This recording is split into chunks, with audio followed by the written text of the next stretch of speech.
What's good, y'all? It's your man Rex. It's your boy Sonny. And this is another episode of The Beat Goes On. What's good, y'all?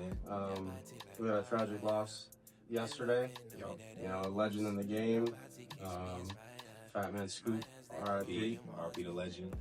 Rest in paradise. And we definitely got to support our legends all the way through, man. Fat Man Scoop. So, starting off with Fat Man Scoop, man, I want to know what is everybody's earliest memories of Fat Man Scoop? Me, personally, me being born in '97, like everything was Missy and Sierra. Sorry, it was Missy and Sierra. So like a little bit of You Got Served, like the just his whole, like his voice had an aura. Like he was that type of artist, bro. Like he didn't really rap like to sit here and say that you were an artist off ad libs is crazy. Yep. I mean, there's only a few that really made success in the game, and he was a DJ, of course, but like DJ Khaled also, a couple of different other DJs, Lil Jon, just off of random phrases. But as soon as you hear that raspy, like strong voice, and you hear the beat come on, you knew it was a fucking party. Like, yeah, a lot of people don't even know that they were vibing to Fat Man Scoop. Like a lot of people just didn't know that was his voice in a lot of these like hit records that we listen to. And so the Let's Go Now and all of that, like when they actually dig into the song, they dig into the record, it's like, oh bro, he's been a part of our lives and he's literally been leading our childhood for forever. So that's me 100%. Like, I always knew Fat Man Scoop, I knew his voice, but I never really realized how many songs he was actually on. R.I.P. the legend, man. We love you, Fat Man Scoop, always, man. R.I.P. Thank you for everything, man. So a lot of people ask me, being a music artist, is what makes a solid music artist? In your opinion, big bro, what makes a solid music artist? What does it for you when you find a music artist, as far as, what makes you want to listen to their music? What makes you want to dive into an artist? Not even just myself being your bro, just anybody. What makes you a fan of their music? And for me, like, for music, it's all about what mood I'm in and what speaks to me. Sometimes I don't even need lyrics. Sometimes I don't need beats. It could be a cappella. For me, it's just about being a genuine artist, but you gotta have some good beats and you gotta have some good lyrics. Very true. I feel like nowadays what makes a good artist, for me at least, is really just seeing your effort. Like I feel like a lot of stuff is so fast paced and half-assed nowadays. So I feel like I love artists like Don Toliver and Travis Scott, and like people are like, oh, like they're still consistent, but I love their rollouts. Like I love how they go about everything. Like everything is themed, everything is larger than life. And so I personally love that, So for me, that's what makes a good artist. Really just like putting in the effort, like really connecting with a fan base or their core, really just staying tapped in. So. And they gotta be good performers too. That too. Performance is big. Yeah. Like, bro, you seen the people were trying to flame the I ain't never represent, baby. They was trying to flame Buddy, but I actually like his live performance, and I don't know why people was hating on him, because I mean, obviously you have effects and vocals when you're recording, so it's gonna sound a little different. But I personally thought he did good, like at the little Spotify event. Like some of y'all was hating. Roll the clip. Clean up good for you. I know right from wrong, cause I wanna make it. Yeah. Yeah, I mean, the internet, dude, it's ruthless.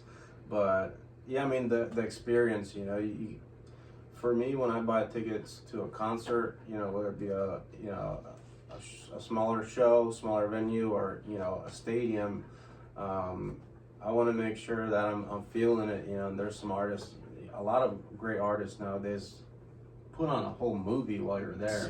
There's work the crowd so well, and it's cool going to smaller shows and mid-level, and then you go to the big shows. Sometimes, dude, I've been to some big shows where I was like, it was kind of whack. That wasn't it. Yeah, that wasn't it. Because it's about the experience more than anything. You can have all the pyro and the big screens, but if you sound bad, or if it looks bad, if you don't look like you're in it. Yeah, as I'm saying, it looks half-assed. If that effort isn't there, it's gonna be like you brought all these lights and dazzles and shit for what? Yeah, pretty thing. Yeah. And everybody, both of us have a pretty eclectic music taste, and a lot of the shows that I've been to, it's cool to see when people are starting out, and then you see them on the big stage and they keep that same energy and that same passion. Like that's what I like to see. That's what I. So for you, if you could name, what is your top 3 like best concerts you've been to, if you had to pick? I'm gonna throw this out there, Childish Gambino. Okay, I love it. 3,000. I saw him at the Footprint Center here in Phoenix. Okay. He sounded great. That's fine. You know, Redbone, when Redbone played. Oh, if you want, yeah. But he also went all the way back to like Bonfire. And Okay, it's childish, can't be no homegirl, drop it like the NASDAQ. Move white. Yeah, the old school that's a hit record. Gambino. That's fine. I would gotta say the Marley Brothers, man. I've seen all of them, That's but the amazing. majority of them. Shout out to Marley Brothers. Good And dude, phenomenal. Like I'm talking about all great. of them. And you can feel their father in their music, like in the presence, you know, like That's dope. and that's reggae is my staple, so that's my shit. But like, I would say any of the Marley Brothers, I think they all bring it 100%. You can feel it satisfy your soul, you know. That's amazing. I saw Kendrick at Schoolboy Q once. Kendrick is cool. Oh, that's dude. hard. My vibe. Right. Oh man, How was everybody's that? vibing, man. It was right there at the Tempe Beach Park. I think Okay. it was like Gold Rush or some music festival. Yeah, that's fine. My top 3 would have to be. I've been to so many concerts, but I'm gonna have to say Drake. Summer, no order at all. I definitely got to see Drake. Summer 16. Summer 16 was one of the most lit summers of my life. So amazing show, production, crowd, everything was fire. I got to see a megastar in person. Warped Tour 2012, most definitely. I was a metalhead post-core scene in high school, so I got to see Pierce the Veil, Yellow Card, Sleeping with Sirens, and a whole bunch of other bands that I was just completely in love with as a kid and as a teen. And then my last one would have to go to, I'm gonna say T-Pain, honestly. I got to see T-Pain, at the Van Buren. That was like 2 years ago. T-Pain put on an amazing show, and it wasn't anything super crazy. Of course, he had his like LED screen behind him, but it was literally just him, his DJ. There was no backup dancers. Did he go a cappella? Bro, he did for a little bit. He went acapella, and then he pop locking. He doing his little moves. I'm like, look at T-Pain. Look, look. I can't tell you how many times I saw T-Pain do this shit. I seen him do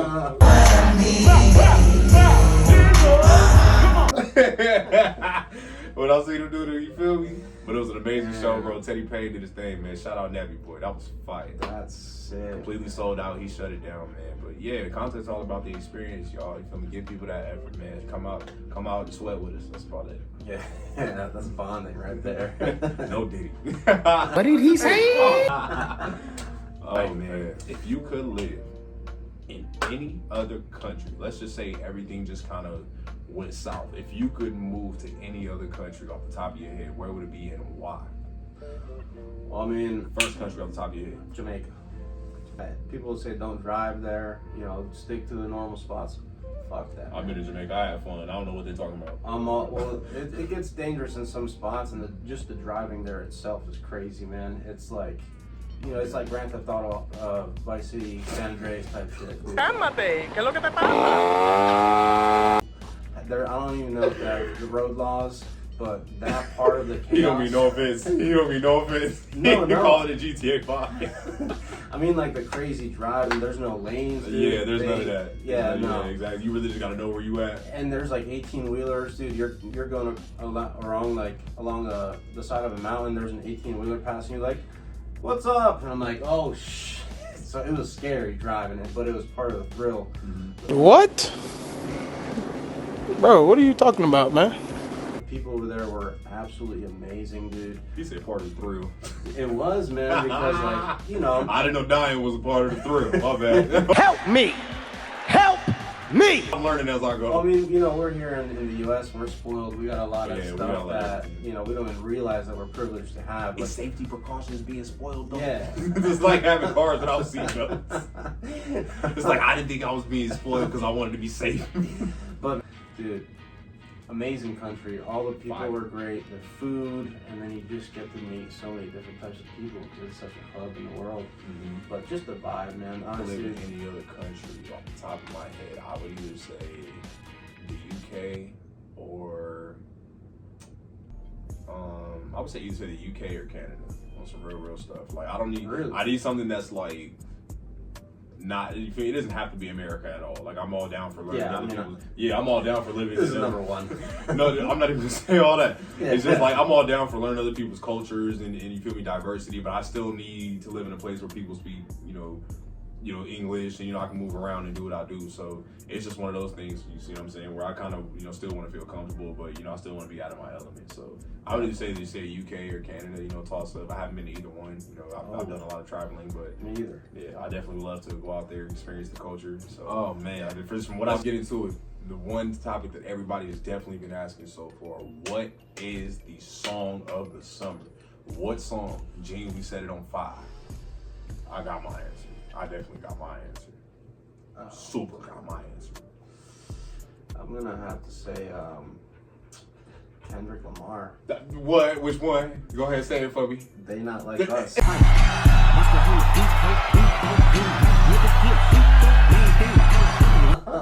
100%, bro. You heard what he said. They Not Like Us. Easily the song of the summer. Yeah, 100%. See, it's not even based off the Drake disc, because we all still love Drake. He's a megastar, bro. Of course, we still listen to Drake. His career still gonna go on and do what he does. But it's not even just he wrecked him. It's just, bro. Everybody know how little Kendrick comes outside. For you to come out and give us the song of the summer, bro. Like, when was the last time Doc gave us the song of the summer? That was lit. Absolute fire. Bro. I'll give you that. Okay, I'll definitely give you that. But even that was a couple years ago. Yeah, no disrespect at all. It's been a while, yeah. Yeah, so for Dot to come outside and just to take that, I was like, oh, this is lit. And I knew it too. I mean, immediately, bro, as soon as he dropped the record and it genuinely started to make waves, and I was just like, bro, Dot is like, it's genuinely like he never left. Like, it was boom, dropped it, and then it just, as soon as he dropped it, dude, everyone was listening to it. I remember being on the way home, and I was like, it's like not only could Drake not keep up with the Kendrick output, and that's crazy because Drake is hella consistent. Like he's usually one of the most consistent artists of our generation. But the fact that you couldn't keep up with this man's output, and he also smacked you with the banger of bangers, bro. Like, hell, you feel me? No disrespect. It is what it is. Drake embodied plenty of people. But Dot definitely got the song of the summer, bro. Like, that's just what it was. Dude, just method to his madnesses, dude. Hats off to you, thank you, bro. Hats off to Dot, man. Hats off to Drake, too. You feel me? You always throwing your hat in the ring, bro, keeping us entertained. I'm definitely always going to give Drizzy his props. So, yeah. You feel me? Shout out to both of y'all, man. Hip-hop is still alive and well. And dude, I never even thought that could come out of a rap beef. Yeah. But that's the world we live in. Like, how often do you see a rap beef where nobody gets hurt? Nobody, you feel me, quote unquote, gets unalived, anything like that. You feel me? It's just like, bro, like, it's cool to see them genuinely just rap and leave it and keep it rap. So y'all need to know we running shit. Y'all need to know what it is. Do y'all homework. Do y'all homework. Backpack rap is real. How can I say this? So, what do you feel is the difference between the eras of rap? Like between like our rap now and rap back then. So what do you feel is the difference in the two? Yeah, like, so that's I mean, that's a great question because I'm a huge rap fan. Rap and reggae, those are my two jams. I love everything else, of course, but that's just what, you know, I was that kid that was, you know, wearing Fat Farms, you know. I loved rap music from the very start. My mom's boyfriend was a rapper, so I was big into it. Shout out, Mom. And yeah. But no, I think if you go from the different eras, like 90s era, you gotta think some of the first rappers ever were more like DJs. Because rap started out with DJing, right? So, you know, we had the Run DMC, Grandmaster Flash, and all those people, Curtis Flows, and a lot of those people did start. If you weren't a DJ, you definitely dibbled and dabbled with it because it was one of the same. You break dance, you did it all. It was all a part of the culture. And that's, you know, that's kind of how rap started. It started with DJs, and then they'd, you know, spit a little bit, and then eventually you just started seeing the MC was born. Yep, the MC. That's kind of like the crossover, and then it became rap, and then you started having, you know, Run DMC, where they're actually rapping. Beastie Boys was early in the game too. You know, all the greats, and then you got into gangster rap, and that's when the streets kind of that's in like the late '80s, early '90s. That's when all the gangster rap, street rap took over, and it had its wave. Tupac, we had Biggie, we had the Ice-T's. Jay-Z, Ice Cube, like across the board, East and West Coast. It was mainly gangster rap. It was feel good music. Like you can play this in the club, you can play this at the function, like. So I personally love that. And favorite female rapper right now at the top of your head? Favorite female rapper right now? Right now. Modern day? Modern day. Snow the Product. Oh, I love it. She's great. Shout out Snow the Product. She spits flows, bro. Stupid. And I'm Latino, so I how she mixes in, Yeah, you the know, Spanish the and Spanish and yeah, everything. Yeah, she I like cool. that. I give that. But I've been seeing her since Strange Music when she used to work with Strange Music. Well, y'all, this concludes our first episode. We love y'all. Thank y'all for tapping in. Appreciate like, y'all. comment, subscribe, man. Let's Follow go. us on Hit that socials. bell. Y'all know what it is, man. It's just Rex. Follow my man Sonny. Sonny, let's go. Y'all already know what it is, man. This is another episode of The Beat Beat Goes Goes On. On. Love y'all. Peace.